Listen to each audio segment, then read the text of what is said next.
Good morning, Mr. Pelé. We are Ferreira, Cynthia Cruz, and me, Enni Mejia. We are going to talk about translation strategies. Next, please. The book we choose to analyze is The Great Gatsby. We decide to analyze the first two pages. The original text, The Great Gatsby, was written by F. Scott Fitzgerald. English is the language in which the novel was originally written, and The Great Gatsby was first published in 1925 in the United States. We are going to analyze the original version in the version translated into Spanish by Free Editorial. The Great Gatsby by F. Scott Fitzgerald is a story about life in the 1920s. The book talks about money, love, and dreams. It shows how people can be unhappy even if they are rich. It also shows how some dreams are impossible to reach. The story ends in a sad way and makes reader think about life and what is truly important. Next, please.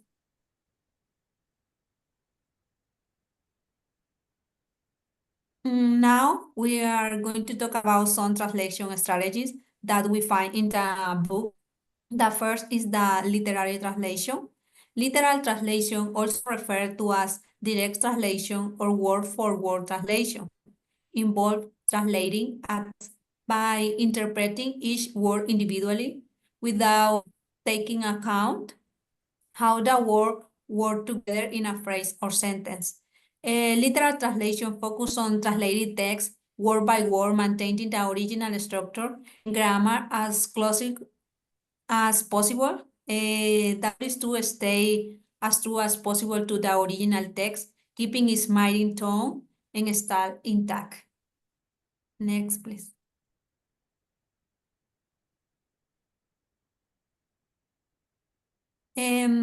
This is an example of literal translation. In English, whenever you feel like criticizing anyone, just remember that all the people in this world haven't had the advantages that you have. En Spanish, antes de criticar a alguien, recuerda que no todo el mundo ha tenido las ventajas que has tenido tú. This phrase is an example of a literal translation because it closely follows the structure and vocabulary of the original English text. The meaning stays the same with only a few small changes to make it sound natural in Spanish, like changing all the people in this world to no todo el mundo. The translation keeps the original message, which is about being careful when criticize others and thinking about their situation. However, the main idea and messages are still clear. Next, please. Okay, other strategy translation is transposition. Transposition is a grammatical operation in which a word class from one section of the speech is replaced with another without affecting the original message. In other words, transposition is a grammatical technique that involves substituting one part of speech with another while preserving the original meaning of the message. For example, such as verb for nouns or noun for preposition. The transposed sentence loses to original value, but the meaning remains the same. Grammatical categories are changed to adjust the sentence fluency. For example, in English, I come to the admission that it has a limit. En Spanish, me veo obligado a admitir que tiene un límite. Here, in English, is a noun, admission, is translated as a Spanish verb. This word is a verb, admitir. Now, Other strategy translation is adaptation.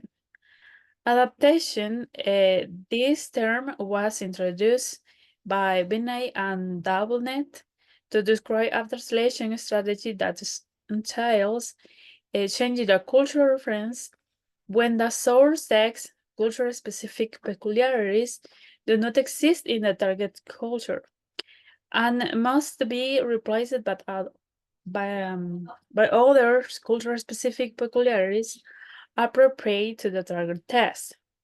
In other words, this translation strategy changes cultural references in the source text when it do not exist in the target culture.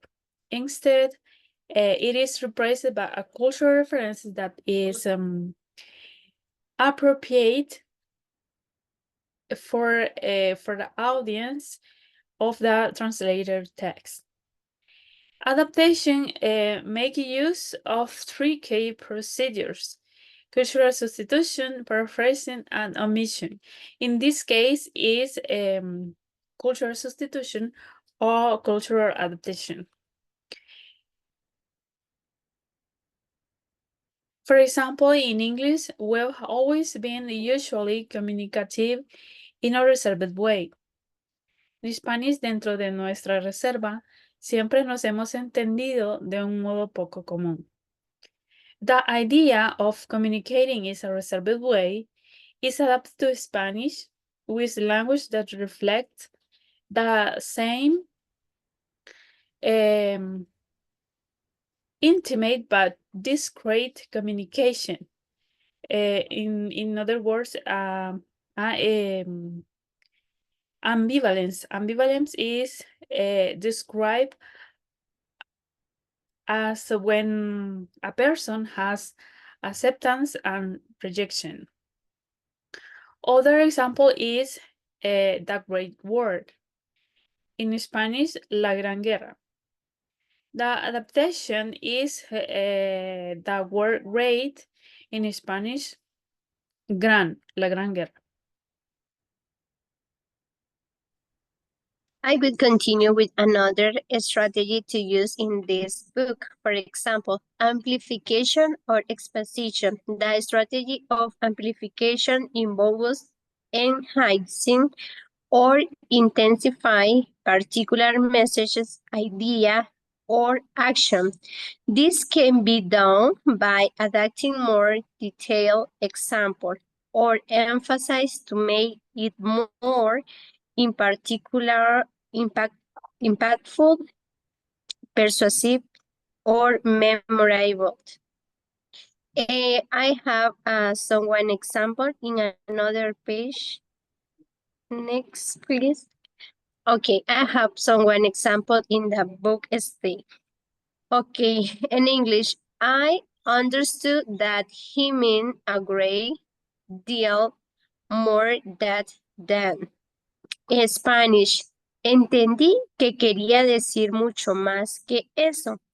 This example, his word in Spanish is adapt to give, clarify, emphasize the action of understand his father's message.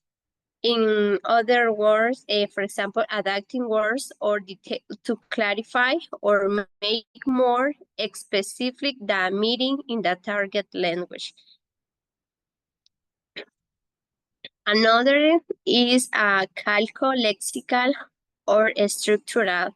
A lexical calco occurs when a forgetting word or phrase is translated directly into the target language, maintaining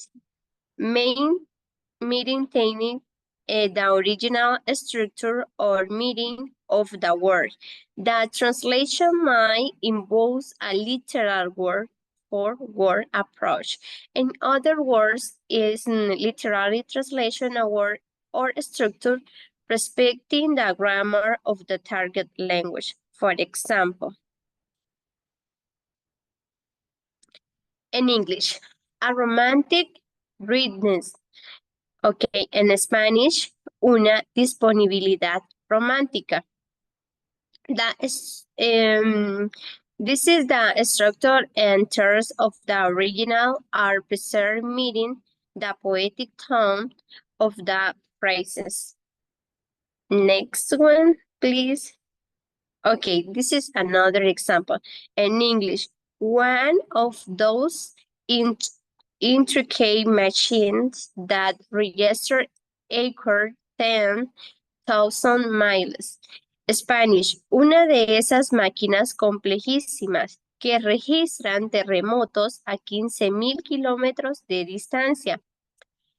And the structure of the original have been meeting with slight adaptation to Spanish. Okay, in conclusion, this is where the strategy we found in the first 2 pages of the book, The Great Gatsby, which were literal translation, transposition, and adaptation, application, lexical calculus. And that's all. Thank you for your time. And this is our reference of our information. Thank you.